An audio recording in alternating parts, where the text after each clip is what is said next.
فلاں تعال ادھر آؤ. کہا تمہاری شادی ہو گئی؟ کہا حضرت شادی نہیں ہوئی، میں تو طالب علم ہوں. کہا شادی کرو گے؟ کہا اب نہیں کھانی ہے، لالے پڑے ہوئے ہیں، آپ شادی کی بات کر رہے ہو، میں کیسے شادی کر سکتا ہوں؟ بولے نہیں شادی کرو گے اللہ تمہیں برکت دے گا، تم شادی تیار ہو جاؤ. کہا حضرت ٹھیک ہے کوئی بات نہیں، آپ حکم کر رہے ہیں تو میں شادی کر لوں گا. کہا یہ نوجوان ہے، اس کے ساتھ اپنی بیٹی بیاہ دو گے؟ اس نے کہا حضرت کوئی بات نہیں.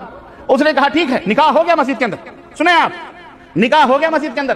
اب اس چچا نے کہا کہ اب میری تو بچی اکیلی ہے، میں تو دوسرے گھر میں رہتا ہوں، اب آپ اجازت دو کہ یہ اپنے شوہر کو اپنے ساتھ لے جائے. اللہ اکبر اللہ اکبر، اللہ کا کرشمہ دیکھیں. لڑکی نے کہا حضرت، کہا کوئی بات نہیں، مہر استاد نے بھی کچھ مدد کی، مہر وہر دے دیے بہرحال. اور اس طرح سے وہ بیچارہ، اس عورت نے کہا ہمارے گھر چلیں. چچا، دولہا اور وہ لڑکی وہ تینوں گئے. چچا نے دروازے پہ بیٹی کو رخصت کیا اور کہا یہ تمہارا شوہر ہے بیٹا، آپ لے کے جاؤ، نکاح ہو گیا خلاص. جب وہ گھر کے اندر داخل ہوا، اس نوجوان کے حیرت کی انتہا نہ رہی کہ یہ تو وہی گھر تھا جس گھر کی چھت پر وہ آیا ہوا تھا. یہ وہی گھر تھا جس گھر کی چھت پر آیا ہوا تھا. اور جب اندر داخل ہوا تو بہت ہی پریشان سا ہو گیا. بیوی نے چہرہ کھولا اور کہا کہ آپ یہاں تشریف رکھیں، آپ کو بھوک لگی ہوگی، میں نے بہت اچھا کھانا پکایا ہے، میں کھانا لے کر کے آتی ہوں. وہ گئی اور اس نے وہی ہڈیا اٹھائی اور ہڈیا اٹھا کر کے جب اس کے سامنے رکھا پلیٹ میں، تو اس نوجوان کے سامنے وہ کٹا ہوا بیگن بھی اسی پلیٹ میں تھا. وہ آنکھوں سے اس کے آنسو جاری ہو گئے، اس کے آنکھوں سے آنسو جاری ہو گئے.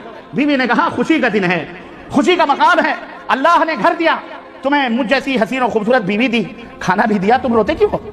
اللہ اکبر، کیوں روتے ہو؟ اس نے کہا میں اللہ کی رحمت پر رو رہا ہوں. کہا بات کیا ہے؟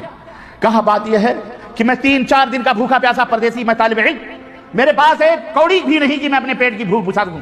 میں اسی تمہارے گھر کی چھت پر میں ابھی تھوڑی دیر پہلے آ کے گزرا ہوں اور میرے سامنے وہی بیگن کا ٹکڑا ہے جسے میں اللہ کے خوف سے چھوڑ کے گیا تھا کہ میں نے یہ سوچا اگر تو یہ کھا لے گا تو کل قیامت کے دن اللہ کے عذاب کا سے کیسے بچ سکتا ہے جب اس انگار سے تجھے اتنی تکلیف ہو رہی ہے، اسے نہیں کھا پا رہا. میں یہ بیگن چھوڑ کے گیا تھا جو بیگن آج تم ہمارے سامنے لائی. اللہ اکبر. اس عورت نے کہا کہ پھر نوجوان تو اللہ کی رحمت پر خوش ہو جا کہ اللہ نے تیرے تقوی اور پرہیزگاری اور اللہ کی خشیت سے تجھے گھر بھی دیا، تجھے بیوی بھی دی، کھانا بھی دیا. اور اللہ نے، میں اللہ سے دعا کرتی تھی کہ اللہ مجھے نیک اور پاک باز شوہر نے تجھ جیسا پاک باز شوہر مجھے مل گیا. میرے عزیزو وَمَن يَتَّقِ اللَّهَ يَجْعَلْ لَهُ مَخْرَجًا. اللہ سے جو ڈرتے ہیں اللہ ان کے لیے آشائشیں پیدا کرتا ہے، روزیوں کے لیے ایسے راستے بناتا ہے اور ان راہوں سے روزی دیتا ہے کہ وہ سوچ نہیں سکتے کہ وہ کہاں سے انہیں روزیاں ملتی ہیں.